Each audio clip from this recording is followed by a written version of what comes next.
Olá a todos e a todas, bem-vindos a mais uma entrevista da nossa série aqui, tratando de temas relativos ao compliance e, sobretudo, as principais experiências, principais ações adotadas, os principais pontos de referência em grandes empresas e com compliance officers de grandes nomes, muito reconhecidos aí por todo o mercado. Nós temos, além da Sara, nossa colega aqui na SG Compliance, nós temos a presença do entrevistado, do Cássio Amin, que é o Compliance Officer de uma empresa de renome internacional, de atuação global, que é a Samarco. É um prazer, Cássio, estar com você aqui. Muito obrigado pelo seu tempo. Eu já queria começar, então, te perguntando, né, o primeiro passo, assim, quais são os investimentos que você destaca que a Samarco tem feito nessa temática do compliance de integridade? Rodolfo, Sara, muito obrigado pelo convite. É um prazer estar com vocês, né? A Samarco, ela é uma empresa que ela investe muito em compliance, né? A Samarco já vem falando de compliance desde 2002. Nosso código de conduta já veio lá da década de 80. Então, é uma empresa que ela entende compliance como uma área de extrema importância, né? Nós temos um time que tem hoje 5 pessoas, vamos receber a 6ª pessoa a partir do mês que vem. Temos investimento principalmente em inovações, né, que a área de compliance hoje ela traz. Então, a empresa ela é muito focada mesmo na integridade, que é inclusive um dos valores da empresa. Ótimo. E você consegue destacar, assim, mais recentemente, né, sobretudo em razão, né, de acontecimentos que são públicos, e o compliance sempre leva isso em consideração e trabalha isso de modo muito claro, explícito e honesto, como vocês fizeram, né, em relação, por exemplo, ao acidente, que é de conhecimento de todos. Tem alguma, caso você queira se referir, alguma ação específica, como isso impactou de algum modo o setor de compliance de integridade, o que houve de diferença de ação em relação à temática? Essa pergunta é muito boa, porque todos sabem que a Samarco ela passou por esse grande problema ambiental em 2015, e o bom é que as pessoas internas elas entenderam que a empresa não pode funcionar dessa maneira, né?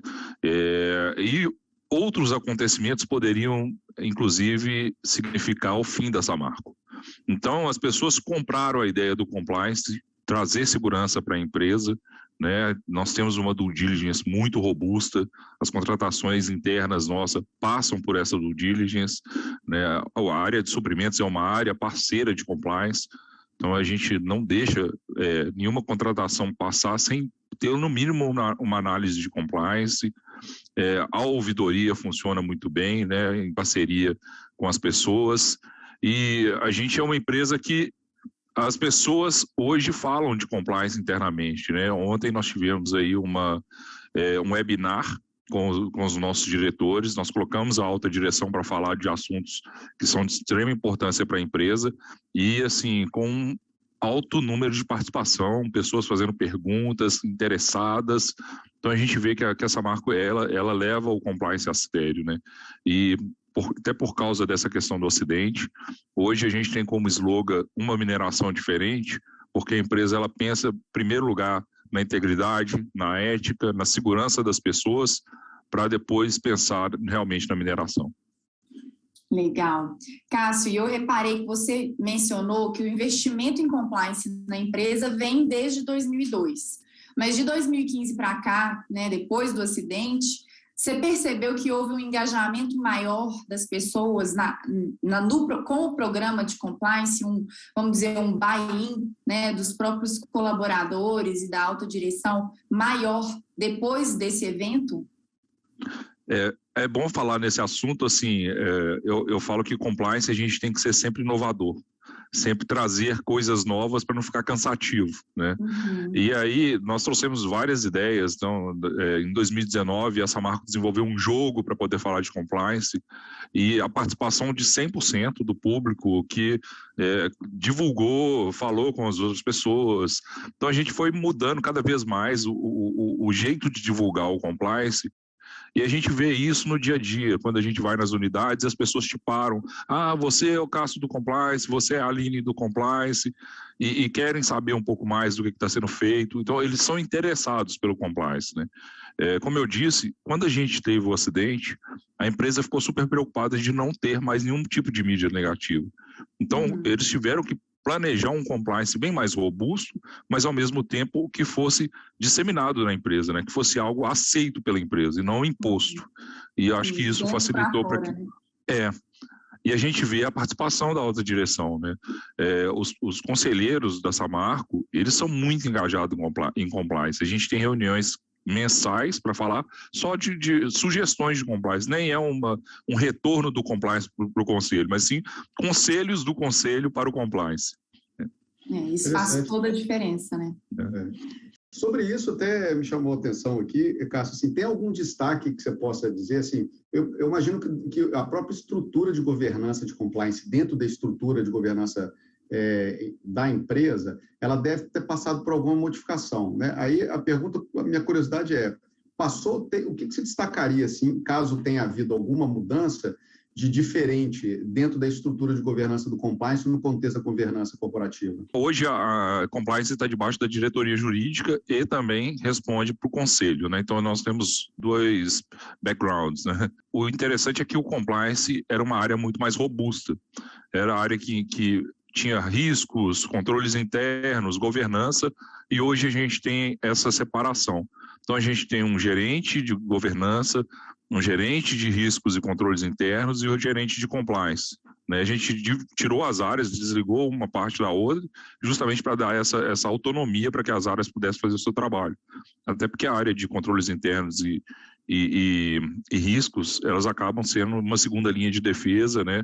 E acabam sendo áreas que elas têm que ajudar o compliance, elas fazem também o trabalho de monitorar o compliance, né? E eu acho que isso foi um trabalho bem feito aqui dentro.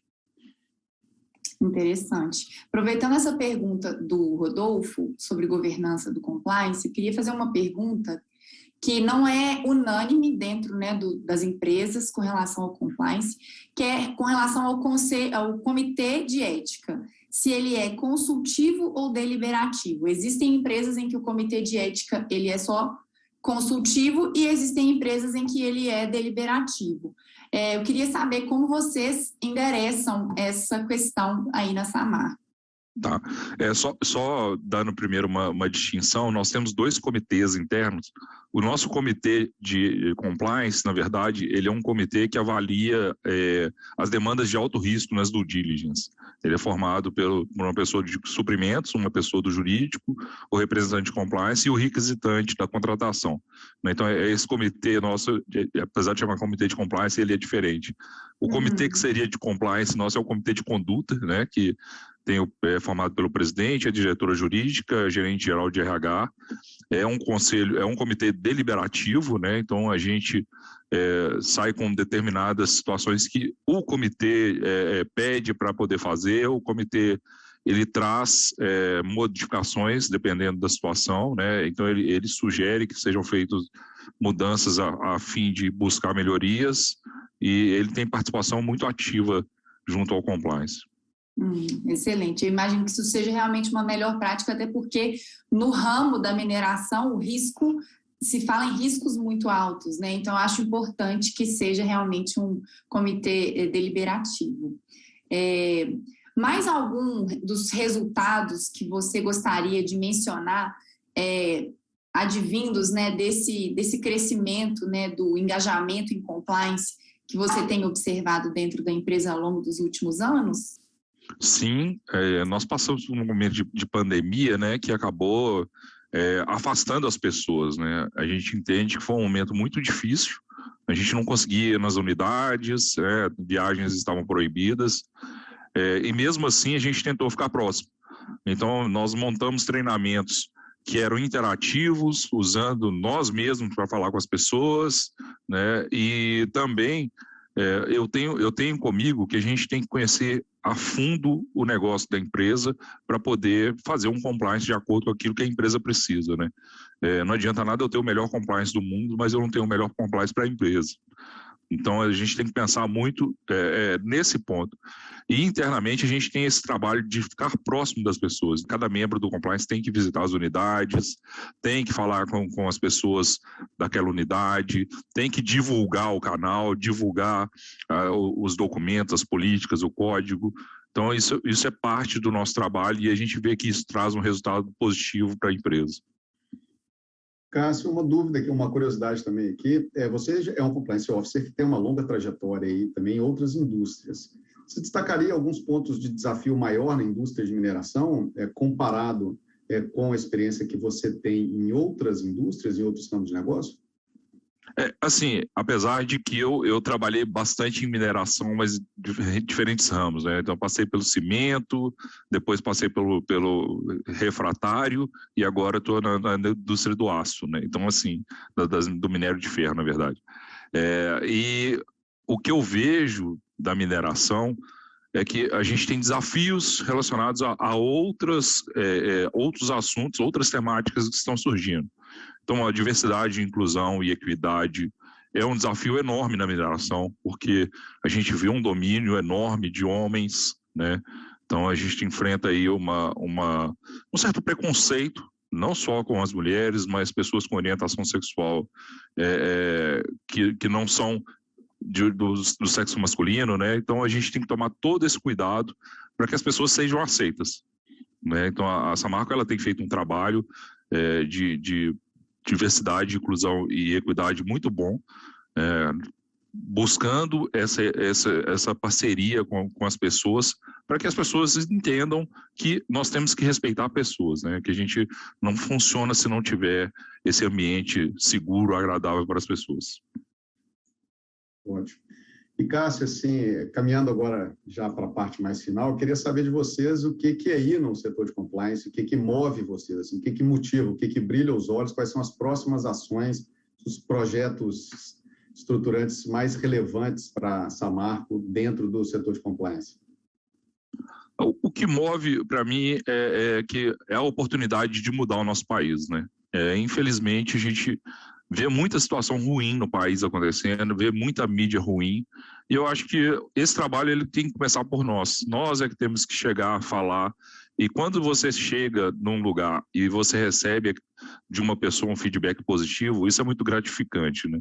E o compliance, ele é muito dinâmico. Você não consegue falar que compliance é uma rotina. Não tem rotina de compliance.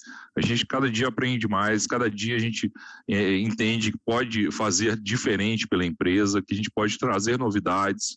Então isso brilha os olhos, né? Essas mudanças que cada vez chegam e essa oportunidade mesmo de mostrar para as pessoas que vale a pena ser legal, ser ético, ser íntegro, trabalhar para o bem, né? É verdade. Cássio, muito obrigada pela sua presença aqui hoje conosco. Obrigada pelo seu tempo, pela sua disponibilidade. E certamente tudo que foi falado aqui hoje vai acrescentar muito. Foram vários insights valiosos. Obrigada. Obrigado também, Cássio. Em nome da SG Compliance, a gente queria te agradecer teu tempo aí, tua contribuição com o debate e o tema. Quero agradecer a vocês, a SG Compliance, por essa oportunidade de estar aqui e poder falar com vocês. Muito obrigado.